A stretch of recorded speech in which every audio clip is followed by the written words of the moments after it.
বিবেচনা করে কোরআন বিরোধী সকল ধারা বাতিল করতে হবে। এর আগে আমাদের বোনদের কাছ থেকে আপনারা এর যুক্তি শুনেছেন।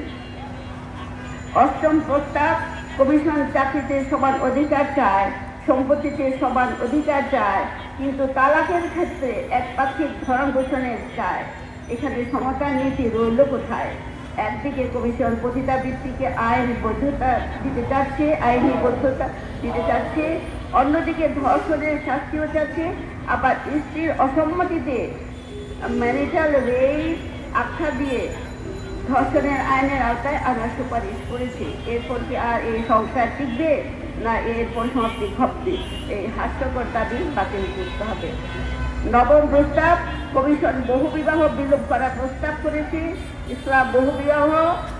ইসলামে এটা মনে রাখার দরকার, ইসলামে বহু বিবাহ কিন্তু অবাধ নয়, এটা অত্যন্ত শর্ত সাপেক্ষ। সেই শর্তগুলো পুরা করতে পারলে একজন পুরুষ যেতে পারে। সেই প্রয়োজনটা দেখতে হবে, প্রয়োজনটা আসলে প্রয়োজন কিনা। এটা কিন্তু অবাধ নয়, এটা অত্যন্ত একটা মিসকনসেপ্ট একটা দিক।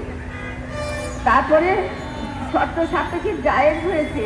বহু বিবাহের ক্ষেত্রে ইসলাম প্রয়োজনের দিকটি বিবেচনা করেছে, তাই এই দাবি অপ্রয়োজনীয় বলে বাতিলযোগ্য। কমিশন একদিকে বহু বিবাহ বিলোপ চাচ্ছে, অন্যদিকে পতিতাবৃত্তির আইনি বৈধতা যাচ্ছে।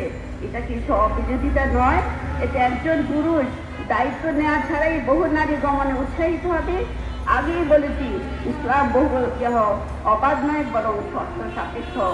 দশম প্রস্তাব, কমিশন বিয়ে বিচ্ছেদের সময় স্ত্রীর মোহানা আদায়ের সুপারিশ করেছে, কিন্তু ইসলাম এর চেয়ে উন্নত ব্যবস্থা করেই তো রেখেছে। স্বামী স্ত্রী মিলনের আগে মোহানা আদায় করা খরচ করা হয়েছে, অন্যথায় বিয়ে জায়জ হবে না বলে ঘোষণা দিয়ে 3 গুণ বোঝা চাপিয়ে দেওয়ার চেষ্টা চালানো হচ্ছে। এটি তার উপর জুলুম। এতে তার ব্যক্তিত্ব ও মানসিক স্বাস্থ্যের চাপ বাড়ছে। কিছু পেশায় এদেশের ঐতিহ্য সংস্কৃতির একটি সুস্পষ্ট সাংঘাতিক অবস্থান তৈরি হয়েছে। এই মত ঐক্য এবং প্রস্তাবনার বিরুদ্ধে প্রতিবাদ জানাতে আজকে আমাদের এই মানববন্ধন অনুষ্ঠান হয়েছে।